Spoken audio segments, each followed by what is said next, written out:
A quick note before we get into the episode. Oversharing is a podcast for entertainment purposes only. It is not a medical podcast and does not constitute medical or psychological advice. Always seek the advice of your physician or mental health professional. Okay, let's do some intentions. I'll read them. Hi, Jordana and Dr. Naomi. I'm a newer listener who quickly became a subscriber. Thank you. Love the podcast. I'm writing in for an intention. For some context, I'm the eldest child in my family. I'm in my mid-30s. I live out west while my family is all scattered around the Northeast where I grew up. My mom is pretty classic borderline personality disorder and perfectly fits the emotionally immature profile. So needless to say, our relationship has always been strained. I have been in therapy for over 16 years about it. I went to counseling with her before my wedding because her invitation and involvement were constantly in flux. And generally, I'm in a really good mental spot considering my primary caregiver was and still is angry, reactive, judgmental, punishing, and lacking a shred of self-awareness. I have her blocked on the phone and her many emails are filtered out of my inbox so I can choose to read them if I want to. She attended my wedding and while she didn't make a big scene, she made a lot of small scenes and was unbelievably rude and self-important in the debrief. My parents are currently going through a divorce, finally, and naturally her behavior has escalated. She has no support system because she's such a difficult person and one of my siblings also doesn't talk to her. All of this is to say, from one human to another, I feel for her deeply, but in practice, it has become clear that she is just not someone I can have any semblance of a relationship with.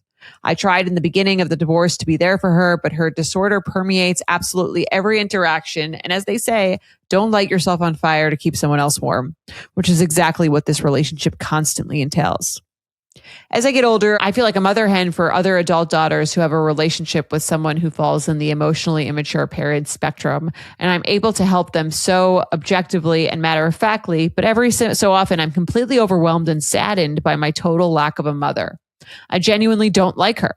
I don't have any love for her, and I don't have anything nice to say about her.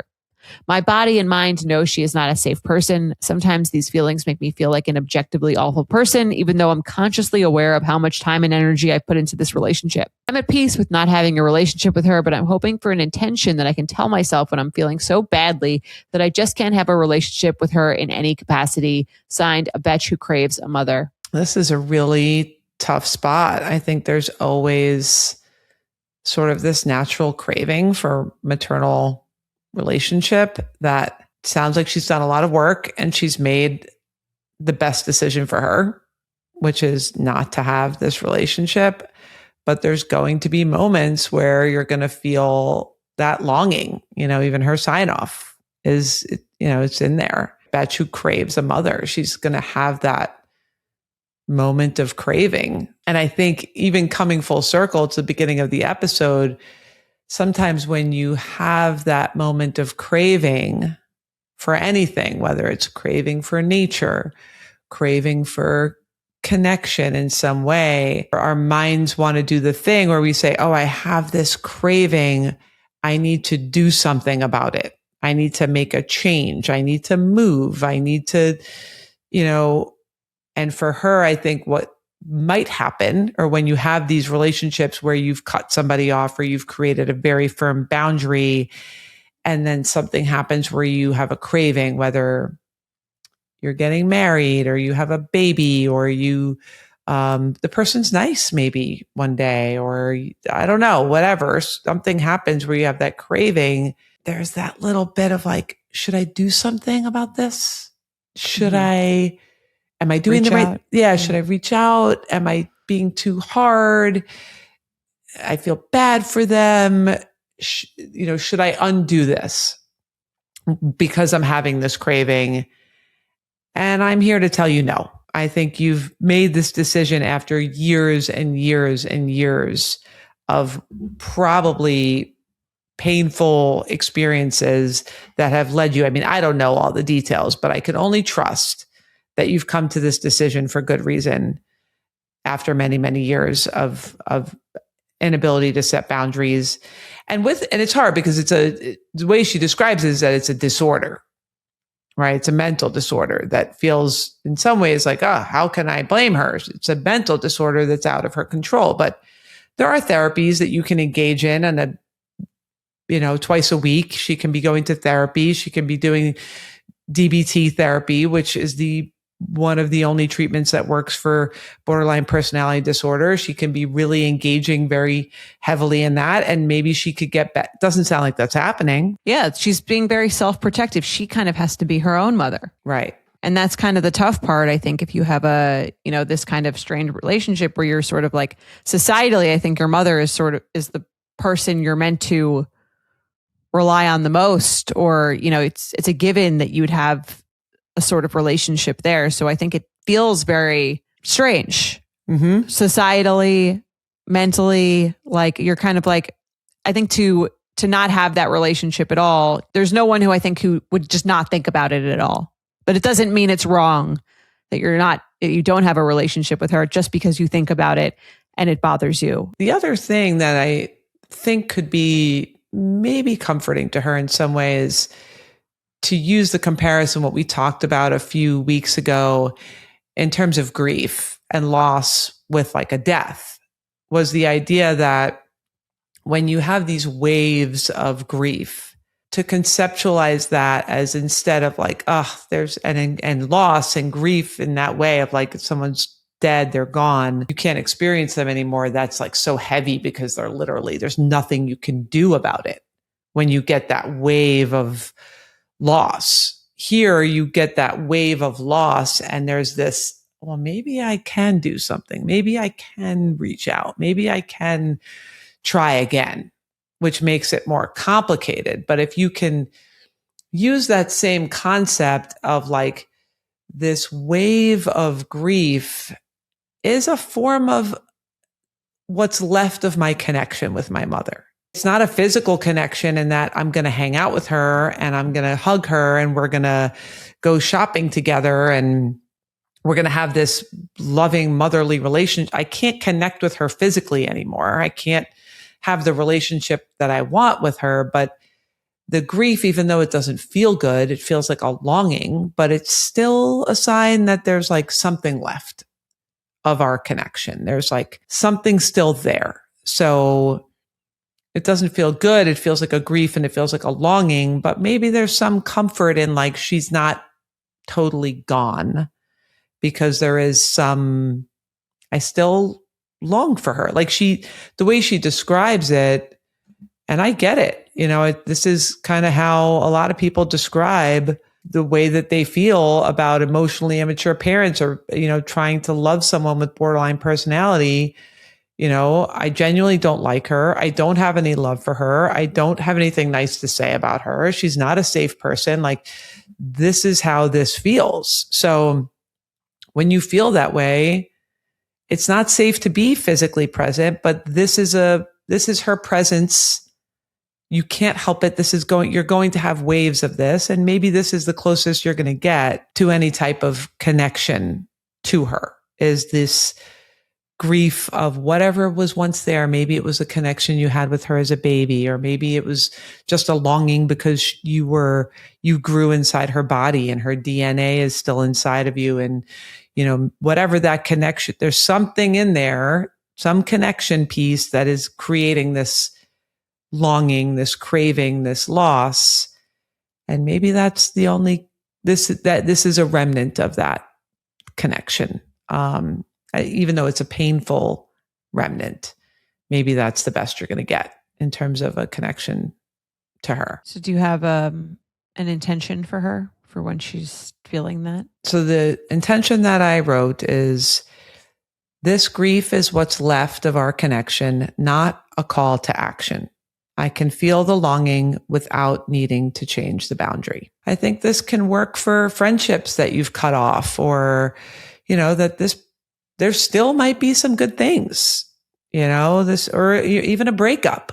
There still might be good moments that live inside of you, or there still might be good memories that live inside of you. Maybe in this case, I don't know how many good memories there are. Maybe there's mostly bad memories, but there is that maternal instinctual thing. But like, if it's a breakup, or if it's a friendship breakup, this is what's left of your connection, is the grief, the longing, but it can't be the physical real life connection. It's just living in this grief, longing bit, but that doesn't mean that you have to do anything about it. It's just, a feeling that will pass eventually. Yeah, this is a hard one. I'm sorry you're going through this. I hope that was helpful. Yeah, me too. All right, let's do some triggers. You want to read our first one? Hi, Dr. Naomi and Jordana. I'm writing in with a triggered scenario that just happened at the gym daycare I bring my son to. He turns 1 on Father's Day, and the daycare has a big calendar where they write all the kids' birthdays each month. I noticed several June birthdays were already listed, but not his. So I excitedly mentioned to the daycare worker that his birthday is on Father's Day if they were able to add it. She responded, "Oh, well, we can't really write it on there because it already says Father's Day on that date." This made absolutely no sense because they could just write his name smaller underneath it. There was definitely room in the box. I walked away feeling weirdly deflated and annoyed. I know he's only 1 and would have no idea whether or not he's on the calendar, but it's his first birthday and it's important to me. So how triggered am I allowed to be that she wouldn't just add my baby's birthday to the darn calendar? Sincerely, Birthday Blues Betch. This is funny. I think this is more of a sign that the daycare just like doesn't really care that much. And like, I think it's more triggering that she asked and they said no than that they hadn't done it at all. Right. But it's weird that she like, cause it's so easy to do. Yeah. Like the fact that they said no would be more upsetting to me than if I never said anything and it never happened. Yeah, it is odd. Just take a pen and write it in there. Like, I'm a professional at squeezing things in the calendar until I got my skylight. Look at you. Not sponsored. Not sponsored. Not sponsored. It is annoying that they couldn't just write it in there, but also, who gives a shit? The kid can't even read. He has no clue. It's going to be squeezed in microscopic letters in the bottom of the calendar. That's the thing though. It's like, it's not even, it's for her. Like she said, it's important to me. Right. It's his first birthday and it's important to me. So I wanted some acknowledgement from someone else that it was an important date. Unfortunately, the daycare doesn't think it's that important of a date, which is like sad because you're kind of like, I think the idea of like you send your kid to this place every day, you want them to like want to make you as the parent and the kid feel that's what it is, comfortable and included. And I think if it was like her apartment building with like a list of birthdays or something and they didn't include it, I think it would be less triggering than like, I drop my kid off here every day and like I want you to make him and me feel good. Right. Well, it's also the gym daycare.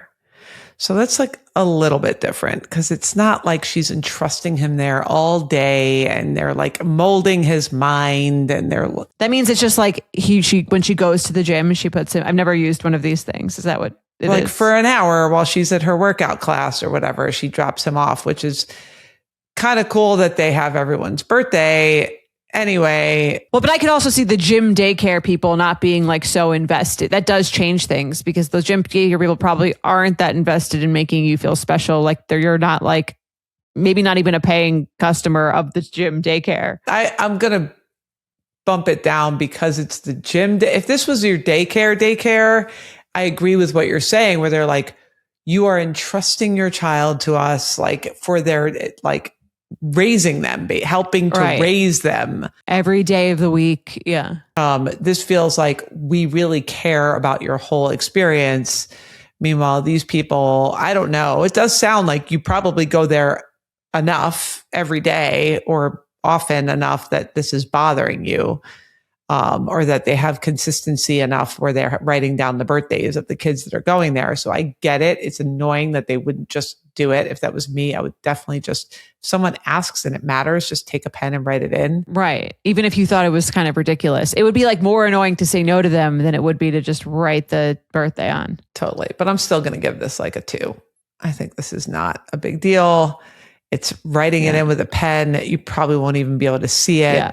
I think how they treat your son is more important, and how they treat you. I would focus on that. I would focus on how they're treating your child, how they treat you. If this is an isolated thing that feels very irrelevant to the way that you're being treated in general, maybe they're just kind of an OCD neat freak and it's going to mess up their calendar. I think they're more likely just lazy. Where she's like, I'm not writing. Like it's Father's, it's taken.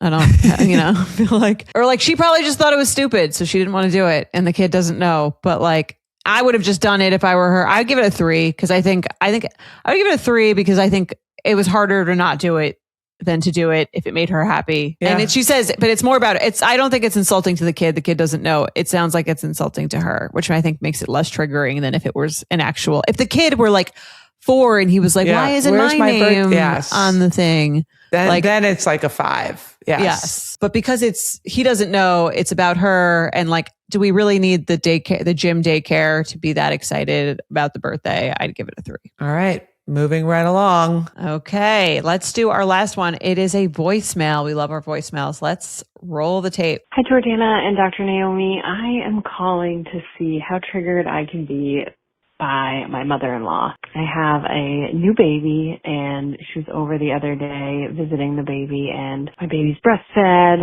She's with me all the time, and so she commonly stares at me when other people hold her. And my mother-in-law looked at me and looked at the baby and was like, what are you staring at her for? You look at her all day. Now, that's like a throwaway comment, but ever since then, anytime she's over and my baby is looking at her son, my husband, she talks about, look at her looking at him. Oh, she's looking at him. She brings it up all the time. The other thing that she did was this morning I sent a video of my baby saying her first words, mama, so sweet. And I even wrote in the text message to my mother-in-law that we're working on saying dada. We're working on it. We're practicing it. And my mother-in-law just wrote back, all I hear is mama, and thumbs up the text saying that we were practicing dada. It's her only son and she loves him very much, but I'm so triggered by her. She sounds very passive aggressive. This is almost more infuriating than like a regular negative comment towards her, because it's like you have to know the like subtext. Yes. You know, If that was really the tone of the initial, what are you? Stop looking at her. You look at her all day. Not as a joke. That one's like rude. That's just, I don't know. That's weird. Stop looking at her. Like, don't tell my baby to stop looking at me. Like, she loves me, and back off. Right. She's like making herself competitive with you, especially when she's talking, when she looks at the son, she's like, oh my God, it's so cute, blah, blah, blah. It is like this weird dynamic, I think, if the mother-in-law and the daughter-in-law don't really like each other, that now there's like this thing that they both love. Mm-hmm. But there is it's funny, even when I send pictures to like Mike's parents, I'm like, I'm not sending pictures of like me and the baby. Like they wouldn't be like offended or say something negative about it. But I'm just kind of like, I think they care more about pictures of their son and the baby. Yeah, it is. And it does sound like it's like affecting, she's like, starting to walk on eggshells, where she's sending her. Right. She needs to clarify. We're working on dada. It's like, you don't have to be walking on eggshells to like clarify right. what like the she's curriculum is in your house, like the verbal, structure of what words you're working on next. So it does sound annoying to the point where you feel like you have to justify why she didn't. First of all, way to go. Most babies do say dada first. So the fact that she says mama first is congrats on that one. But yeah, the fact that you have to walk on eggshells to clarify that you're working on dada, I think just shows that there is this culture of like competitiveness for some reason. I mean, you're breastfeeding her, you're with her all the time. There's going to just naturally be. I mean, even if she did like you more, that's fine. Right. At this age, there's going to naturally be a little bit more of that connection to the person who's providing all of the sustenance right now. And she should know that. She raised a baby also. Yeah, I definitely see this a lot, where there's this irritation that happens when the mother-in-law comes over and everything the son does. Oh my God, look how helpful he is. Look how great he is with the baby. Look how much the baby loves him. And it's like, are you kidding? Hello. Yeah. I've done everything all day and he changed one diaper and all of a sudden he's like, it's like the next coming. Right. I mean, it sounds like she doesn't really like you, unfortunately. But I think that maybe she is like jealous of like you having this family, or there's something underlying there. I would imagine if she's, because it's just like a weird thing to be so negative about. But I do think it's quite triggering. I hope you have a friend to make fun of her with, if not your husband. I hope when you tell your husband the story, like your husband says that it's weird. You know what's hard? And I really wish I could help with these mother-in-law, daughter-in-law dynamics, because I think they can get very embedded. And most likely the people that we reach are the daughter-in-laws. If we reach some mother-in-laws, great. I would love to attack this from both ends to help this dynamic, because I don't think it has to be as bad. But what ends up happening is it gets very entrenched, because maybe there is a little bit of jealousy, or there's like a nostalgic longing to be needed in that way. Or maybe it's the experience that I had with your kids, where it's like, you're so excited to be a grandma and you come over and you just want to love all over the kids. And you've just waited and all they want is their mama. Like if I didn't have my own kids that were so needy and I've just been waiting for the last 15 years for a grandchild, and then I come over and they just cry when I hold them and all they want is you, it can feel a little bit like a rejection. Or if I don't have my own identity, or I'm not working anymore, my kids are grown and they're out. And now even my grandchildren feel like they don't want me when they're babies, because they're so attached. It's normal. They're attached at that age. Well, I think it would be fine if she wasn't so excited about her looking at the husband. Well, yeah, it feels almost like there's that he's like the extension of her in some way. So I think that's where it starts. And then what happens is the daughter-in-law is picking up this, energy. And then this is where this dynamic builds in a negative fashion, because now she's picking up this negative energy and she's kind of like developing a negative response to it. And now she probably isn't thrilled when the mother-in-law comes around, because she's getting this like, stop looking at her, look at me. And you're like, why would I want someone coming over holding my baby that's acting like this? So then she maybe says, no, it's not really great. I don't really think it's a great time for your mother to come over on Sunday. So then the husband says, oh, Ma, it's not really, Sally said it's not great for you to come over on Sunday. And now, oh, well, Sally doesn't want me to come, and then we have this vicious cycle of she doesn't want me around, doesn't want me around. So then we do this dance of, we just get more embedded in this negative mother-in-law, daughter-in-law. I think all of that is true, but she also did say like, we're working on, like, she's clearly not trying to be like match her bitchy energy. She's saying like, we're working on data. Like I'm trying to I know what you like and I'm trying to get you more of it, which I think is like very irritating that she's responding to that negatively. Yeah, totally. I do give her credit. She really is trying. But to us and to others, she's like, I really can't, I'm glad this was a voicemail, because you could hear that this is building towards something where if they don't, a few more times of this, and she's going to reach her breaking point, which I get. So yeah, I give you credit, because you really are continuing to try to give her what she wants, which is her to leave. Yeah. To raise her child with her son. Yes, kind of. That's what it sort of feels like. Right. It's hard. It's like this baby phase. It's very natural for babies to have a strong preference for one parent, and it's hard to ride that out. It does balance itself out eventually, but like babies, especially breastfed babies that are really only being fed and spending so much quality time with one parent, it can leave the other parent. And she probably sees that the baby is more bonded to the mother right now. That's okay. And if the mother-in-law could just relax and realize like, okay, this is just a phase. She's going to say dada. She's going to look at dada more. She's going to bond more with him. Just relax. It's going to happen. Maybe she could chill out a little bit. But yeah, this is the whole stop looking at her. You're with her all day. Triggering. Yeah. She's also sounds like she's like yelling at your baby for liking you. If the tone that you repeated is the tone, I'm going to give that like a 6. That was really annoying. Okay. I was going to say a 5, 4.5, but 6. Yeah. If that's the tone, and I think combined with all the other stuff, it's a lot. Yeah. I mean, text, you can't really tell the tone through text, but I think even not to just say, oh, that's so cute. So I can't cute. believe it. Blah, blah, blah.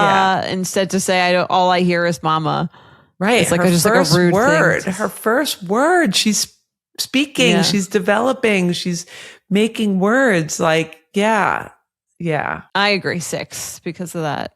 Rude. I can't wait for you to become a mother-in-law and tell us what it's like from the other side. I know. I need to help the mother-in-laws. Like, Mother-in-law. Maybe you should make a group for mother-in-laws. yeah, you can't, you just can't like, I could see the urge to want to go back there and kind of vicariously like relive those years in some way, or I could see how it could feel very tempting to want to. Right. But like grow up. Yeah, you have to do something with that. You have to Yeah. like get therapy and do something with that's not your baby, and that you can't project your maternal urges onto your grandchildren in that way. Well, it's kind of like I guess I could see like, again, it feels like such a big moment for you, Yeah. but you're just not able to be as big of a part of it because it's not your baby. Yeah, it's like a lost identity There's a because you're there's a not sadness. Yes, a I'm sure in sadness. that. Yeah. And also what happens is like the mother is like oftentimes working and mothering and like so many identities that are, competing at the same time. And then you have oftentimes this mother-in-law that maybe is retired or doesn't have that same sense of identity, that is just like, lost in some ways, and so looking forward to this grandma identity that when it doesn't, coming back to this idea of fantasy expectation of what they fantasize being a grandmother was going to be like. And then when it doesn't turn out that way, they're just trying to regain control in some way. I could see why it's a tough spot to be in. I'd love to try to help so that you can enjoy being a grandmother, but without trying to. That everyone hating you. Yeah. Just push it, just kind of bullying your way into something that then it could be a really beautiful relationship. It really could, if it's done right, Right. with some vulnerability of like, I know that this reminds me of this, but just in a way that is a self-aware. I think being a self-aware mother-in-law is key. Self-aware of your own urges and your own fantasies and, all of that without projecting that onto your grandchild and your daughter-in-law is important. So anyway, work in progress. If all that doesn't work, find someone to make fun of her with. I'm here for you. Yes. In that way. All right. Well, we did it. All right. That's our time. Great work today.